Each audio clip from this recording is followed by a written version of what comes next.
Sometimes you want God to stick it to somebody that mistreated you, abused you. And you're mad because you want God to stick it to them, but maybe God is sparing them long enough time so they can repent and not go to hell.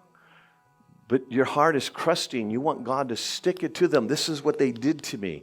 They got me in trouble at work. They could have got me fired, or in my classroom they said something that wasn't true. And you want God to stick it to them, but God is not always like you.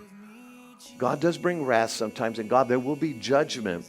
But too often times you may see God as a God of love and kindness, and He is all that.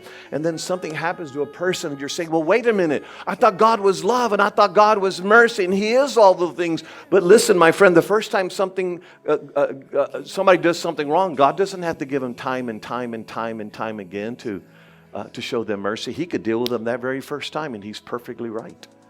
A policeman that pulls you over for speeding, can you say, hey, you're a Christian police, you're supposed to be gracious. You should let me off this time. Can you tell a policeman that?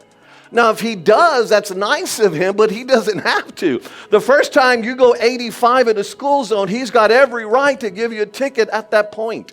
And sometimes if you err on the side of being gracious and mercy, and that's wonderful, you don't understand when God puts His foot down and say, how come this person didn't get healed? How come this person went through this terrible experience?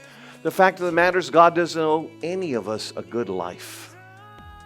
And you have to be careful, because you can get very discouraged thinking God is supposed to, it's okay for His Son to die on a cross. It's okay for all the disciples to have terrible, die as a martyr, but somehow you and your spouse and kids are supposed to have this great healthy life all the time. What Bible have you been reading?